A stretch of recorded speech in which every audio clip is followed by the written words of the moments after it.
Crimson Desert is finally here. The game is absolutely massive, and most importantly, chock full of things that it doesn't tell you. While some of these things are there for you to discover yourself, there are a ton of crucial details that are not explained to the player that are vital to understanding how to navigate, explore, and fight in the game's world. To that end, here are 25 things we wish we knew before playing Crimson Desert. This video is powered by Crimson Desert from Pearl Abyss. Before we get started, a couple of quick PSAs. Firstly, Crimson Desert's developer Pearl Abyss deployed several patches from the moment we were first given access to the game a few weeks ago to its launch when this video is airing. This is a team that is used to deploying updates quickly, thanks to their experience with developing the MMO Black Desert Online. For example, big changes were made to the game's inventory system a week into us playing the game before release. However, we do not believe any of the tips we're offering here today to be altered by that update. For those watching this video right at launch, all of this info should be crucial, but we cannot foresee what Pearl Abyss might improve or alter in future updates. Secondly, this video is structured in a way that the tips are offered in the order you'll need them when playing the game. We're doing our absolute best not to spoil some of the things you'll discover in Crimson Desert, and we'll have more videos going over more things that the game is hiding deeper into exploring it. But just know that these tips will only cover things we wish we knew in the game's opening chapters. Okay, with that, onto the tips. During our review period of Crimson Desert, all of the outlets and creators with access to the game early were put into a Discord server. In this server, as a group, we problem solved a lot of the tips that we are covering in this video, as well as strategies for the game's bosses, its complex puzzles, and more. The first thing we recommend is, if you have friends you know are also playing this game, get yourself together into a group chat. Not only will working through this game's different quirks and systems be much easier when doing it with others, the collaborative effort is an intentional part of the game's design. Pearl Abyss wants players to be working together to figure out this game. In the opening moments of the game, Crimson Desert's main character Cliff will face off against an antagonistic force known as the Black Bears. In this fight, you are taught the absolute basics of combat, but these are not the only skills you have access to at the start of the game. As such, once this introductory moment occurs and we get into the game's first chapter, hop into the menus. The first sub-menu to look at is under the Options tab and is titled Guides. From there, you can jump into another sub-menu,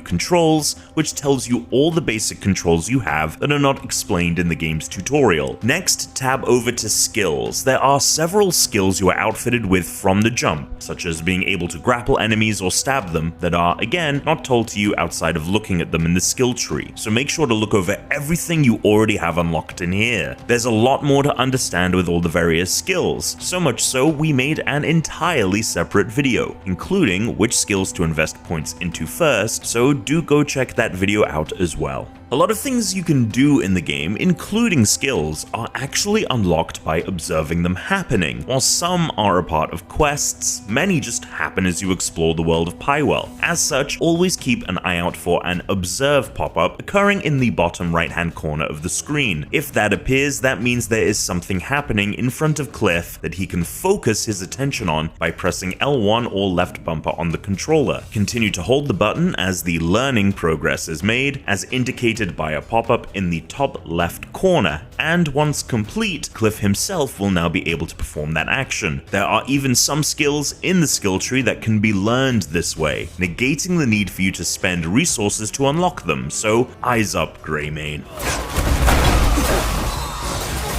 Speaking of learning skills, you can unlock abilities on the skill tree with Abyss artifacts. These can be rewarded through quests and discovered in the open world, but they can also be gained by simply defeating enemies, and that is what this meter on the left-hand side of the minimap is, which again, the game never actually explains to you. As you take out enemies, this meter will slowly fill. Once complete, you'll gain an Abyss artifact and the meter resets. There are plenty of opportunities to face off against opposing factions in Pywell, and Abyss artifacts are incredibly important to building up Cliff and the other playable characters, so always keep in mind that as you take out enemies, you're working toward that next Abyss artifact. In Crimson Desert, Cliff isn't the only playable character. There's Unka, a beefy orc and fellow Greymane, and Damien, an agile fighter that links up with the Greymanes early in the game, giving you the ability to play as her after only a few hours. While some skills translate between Cliff and the other two characters, many do not, and they all share the same pool of Abyss artifacts for upgrades. While you'll be tempted to play as and upgrade Damien the moment you get access to playing as her, we recommend you hold off on doing so. That is because Cliff is the only character that can progress the main story, and in order to complete a lot of the puzzles and bosses you run into, there are many skills that are crucial to getting through these ordeals. Therefore, we recommend focusing on upgrading Cliff until you have most of his skill tree unlocked. If you do put Abyss artifacts into the other characters and wish you hadn't, you can always use a faded Abyss artifact to respec them, removing all added and upgraded skills, minus ones you learn through observing. You actually get to keep those. However, we just recommend saving yourself the hassle and hold off on playing as the other characters until you've beefed up Cliff considerably. Managing inventory could also be its own video, so we made one. After watching this, go check it out along with that skill video. In Crimson Desert, at launch, Cliff is limited by how much he can acquire by how much he can carry. Starting inventory for launch has increased from when we first got hands on with the game, but that doesn't mean that eventually you won't still run out of room for stuff you pick up. And while additional inventory slots are added as you complete certain missions, as well as purchasable from certain vendors in the world, you're going to want to pick and choose carefully what is worth holding onto and what you can let go. Like I said, we have a whole inventory video to help you better manage yours as you play the game, but our first crucial tip is always let go of stuff that you literally do not need anymore. A good example of this is the recipes. At the start of the game, you'll find a lot of recipes scattered around the city of Hanand that you'll pick up, inspect to learn the recipe, and then store. You can immediately sell these recipes for some copper once they've been learned. Some other items, such as bounties you pick up, cannot be sold, but can simply be discarded and dropped on the ground once you have completed the bounty. And don't worry, your inventory will lock things down that you still need to hold onto until it's safe to get rid of them. Also, to set up expectations, yes, you eventually unlock a camp for the Greymanes, but no, there are no additional long-term storage options for you to unload your stuff at launch. We've been told that storage options at camp will be added at some point down the line for certain items, but at the time, we don't know what that entails or when it will be added. The developers absolutely want you to be mindful of not hoarding items and either using them, selling them, or letting them go. Again, for more on how to do this successfully in the game, go check out our inventory video. Some things you pick up in the world, in order to actually unlock them, you need to go into the inventory and quote-unquote use them. For example, pouches of copper. These do not actually add coins to your cash pile when you pick them up, but only when you go into your inventory and open them. Not only does this increase the currency you have on hand, but it also opens up an inventory slot. And if you have stacks of pouches, hold the use button and select open all to open them all at once. Don't be like me and be carrying around half a dozen coin pouches for the first couple of hours without realizing it. Like a Bethesda RPG, Crimson Desert is littered with things that you can steal. However, when you initially jump into the game, the option to do so will be grayed out. In order to steal stuff, you need to wear a mask. In order to get a mask, the easiest way is to just kill a bandit. One of the earliest main missions in the game will have you take on a group of bandits that have taken over a bridge, and one of them will likely drop one for you, equip it, and then steal to your heart's content. Of course, stealing stuff has consequences in the game. If you get caught stealing, you will have a bounty put onto your head, and if you get arrested, you'll have to pay up for the items you stole and spend a little time in jail. But you can avoid getting arrested by paying off your bounty ahead of time by dropping by any of the game's churches, and there is one in Hanand at the start of the game. If you steal without anyone looking, you will not get a bounty added to your head, but you will decrease your reputation with the faction that controls whatever area you are in. And faction reputation is useful to have in order to access some of the better purchasable gear in the game from faction contribution vendors. However, you'll always likely be increasing your reputation more than stealing stuff will cost you. So if you see something you want, no one is looking, go ahead and take it. That being said, while while you can steal something with no one around and you won't have a bounty placed on your head, this is on a cooldown timer, meaning if someone does see you before that cooldown has passed, even if they didn't catch you in the act, they will still behave like they did. So our advice is, if you're stealing something, make sure no one is going to walk in on you and sit tight till that cooldown has passed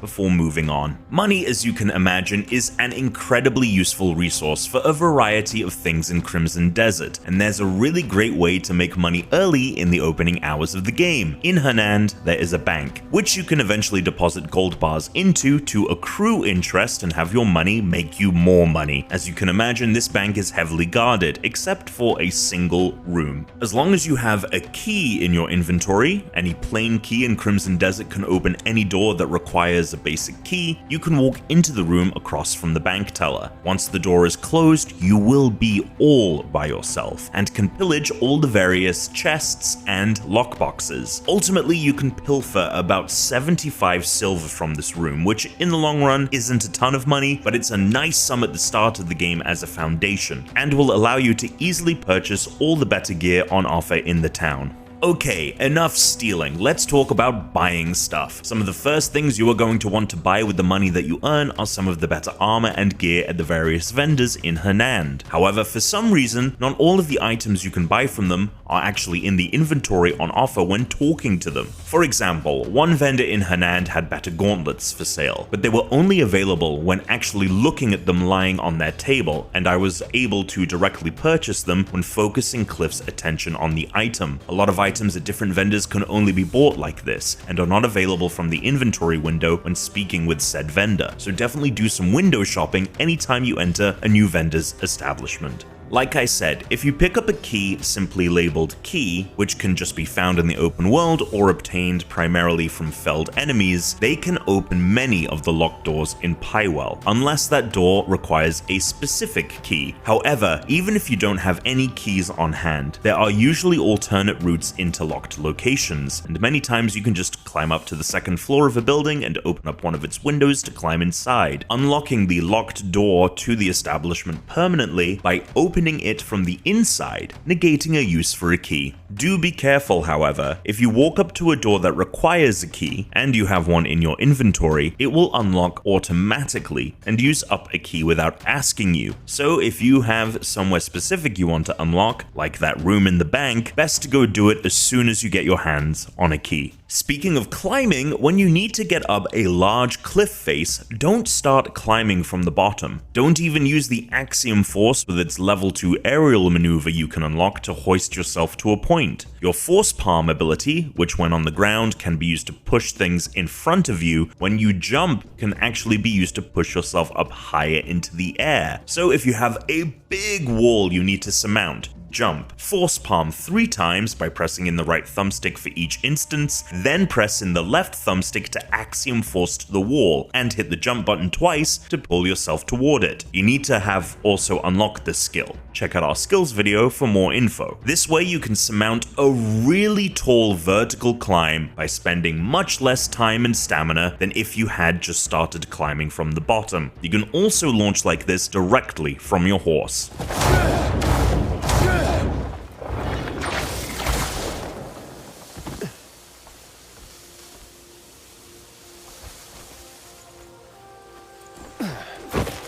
There are myriad ways to get around Pywell, but one of its most fun is using a tree like a slingshot. Once you unlock the Axiom Force in the early hours of the game, you can attach it to the top of a tree, pull its trunk toward you, and fling yourself forward. However, it's important to note that the angle at which you do this matters. If you're standing more underneath it, the tree will fling you directly upward, but if you're tethered to it from a distance, it'll throw you more forward, which is ideal if you're trying to go for distance rather than height. Of course, you don't have to manually get around Pywell all the time. Crimson Desert does have a fast travel system. However, you'll find fast travel points few and far between. some are well hidden, and some even need to be constructed with other items you find in the game. If you see an area of the map marked with quote-unquote mysterious energy, not all of them are teleporters, but teleporters will always be marked in this way. Two little tidbits to keep in mind regarding teleportation. The first is you'll also find abyss cressets in the world, which are pedestals that hold abyss artifacts. These also double as fast travel points on top of the dedicated teleporters. Secondly, you can always fast travel to the 2 fast travel points in the abyss above that you unlock in the game's early hours, and dive down into the map. For a good stretch of the opening of the game, this is going to be the easiest way to fast travel until you unlock some more points on the map. The Abyss fast travel points are great because each island has one, so this method will actually sometimes always be the optimal way to fast travel, as you can dive down to the specific point you want to be at. So if you want to create more fast travel options for yourself, unlocking more of the Abyss is a great way to do that. When you set up the Greymane camp, there are a couple of options nearby that allow you to fast travel near to it, but they're a little involved in unlocking them. In order to preserve discovery, we'll do a separate video soon after launch detailing how to do so if you want that info. But if you've unlocked the camp and you're asking yourself, how do I fast travel to here? The answer is, with a lot of effort. Another way to kind of fast travel is with your additional characters. I know, I said not to play as them, but this is the one way I would recommend using them in the early hours. When switching characters, the game behaves like GTA 5. It'll zoom out on the map and then zoom in on the other character. However, unlike GTA 5, characters will stay where you leave them. So, for example, if you want an easy way to quickly sell items to a vendor, park one of the additional characters next to said vendor, switch to Cliff, do some looting, and because the characters share an inventory, you can just switch back to that secondary character when you're ready to sell. They'll be right at the vendor to do so, and then you can switch back to Cliff after completing your transactions and continue on your merry way. Crimson Desert uses a fog of war to hide a lot of its map, until you uncover it for yourself. However, you can partially clear this fog of war by ringing bells marked on the map, with one in hand at the very start of the game. While this clears the fog of war, it doesn't show you locations for specific things, other than points of interest that have a question mark on them. In order to find out what those things are, you still need to travel to them. If you see a waterfall in the game, your mind instinctively will believe that there is something behind them, and most of the time you'd be right. However, you can't just walk under a waterfall. The water pressure will actually knock you back and deal a sliver of damage. After bashing our heads against a wall, trying to figure out how to get behind them, it turns out you need to do the stabbing attack to break the flow of water, and then you can access the cave behind them. So press right bumper and Y or R1 and triangle when standing in front of a waterfall with a cave behind it to step through into it. In Crimson Desert, your horse can take damage, either from too big a jump or being attacked by enemies. You can feed food to your horse to heal them, but the much easier way that uses up fewer resources is force palm healing. While standing next to your hurt horse, press in the right thumbstick to start a force palm, press the left thumbstick to switch it over to its healing variant, and let go of both sticks, and your horse will be right as rain. Bonus horse tip, the more you ride it, the more you level it up. When in the inventory menu on your horse, tab over to its inventory page and bring up its details. Each level unlocks new capabilities, such as the ability for it to gallop faster and the ability for it to kick enemies. In the opening hours of the game, you can pick up plenty of bounty posters around the world. Don't worry, they're treated as a key item before you complete them, so they don't take up inventory slots until then. While bounties will be marked on the map after you've read the poster, just know the actual target won't always be in that spot. If they're not, you just need to come back later. You'll know if they're around because you'll actually see a bounty poster logo tracking their movements on the minimap. Some bounties will also put up a fight when you find them. If they do so, you can try to spook them into running by taking out their friends, if they happen to have comrades, at which point you can chase them down and tie them up. However, sometimes they'll refuse to back down, and you'll have to kill them to get the bounty. Just know when you do this, the reward money is halved, unless you have some sleep arrows in your inventory, in which case these hostile situations become more manageable. Timber is a basic resource that is a little involved to gain. Firstly, you have to hack down a tree with 3 swings of an axe. Then you need to break up the fallen trunk into smaller pieces, also with 3 axe swings. And then you need to break up each of the broken up chunks with the axe again, ultimately netting you 3 timber and 3 fine timber per tree. However, if you use your forward swing attack, which you can execute by pressing the light and heavy attack buttons at the same time, you can cut down a tree, break up the trunk, and break up those individual trunk pieces if you come at the tree from the right angle.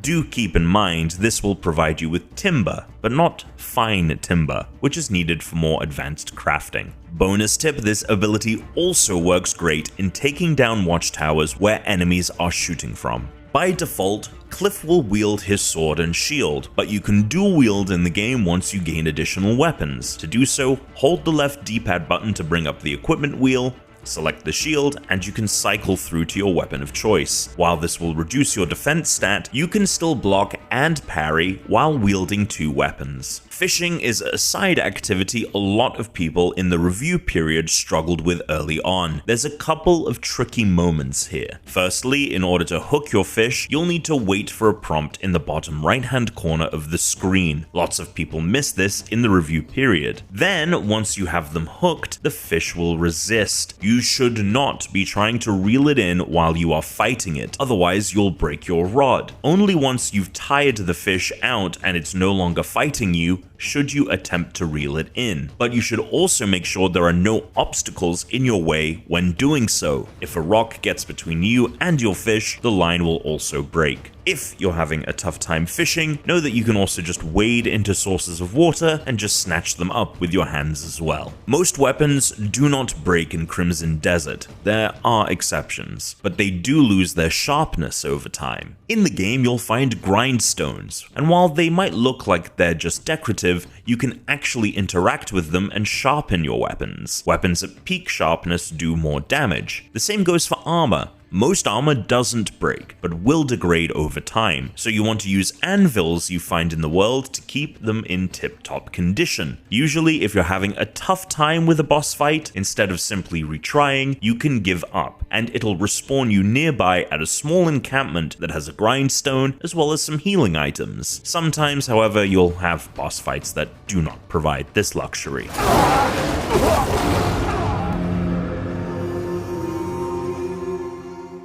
While Crimson Desert shares a lot with Breath of the Wild and Tears of the Kingdom, there's one crucial thing you should know that it doesn't. Unlike in those 2 titles, where you have all the tools you need to do anything in those games by the time you've completed their tutorial areas, that is not the case with Crimson Desert. There are many important mechanics and systems that are only unlocked by progressing further into the game's story, which means the earlier you break off to do side content, the more likely you'll run into things that you simply cannot do until you progress in the main quest. So when is it safe to explore beyond the Golden Path? I would say the earliest you should do so is after completing Chapter 3 and the foundations of the Greymane camp are set up. This also unlocks the Greymane faction quests, which are integral to building up your camp, which provides a ton of valuable systems. So it's a nice excuse to break away from the campaign. That being said, there are some very important skills and systems you unlock in Chapter 4. So if you feel like you're still pretty limited in your toolset at that point, you might want to jump back into the main story. Upgrading the Greymane camp is a whole game in and of itself, with tens of hours of gameplay able to be dedicated to just that aspect of the game, so we hope to have a video of that part of Crimson Desert uploaded for you soon as well. And those are 25 things we wish we knew before playing Crimson Desert. We have so many more tips in our tips document that we could easily produce some more videos, so we hope to have more content post-launch to dive into those as well. We currently have some other guide content up in the meantime, including the aforementioned skills and inventory videos, so make sure to check those out too, and for everything else Crimson Desert, stay right here on GameSpot.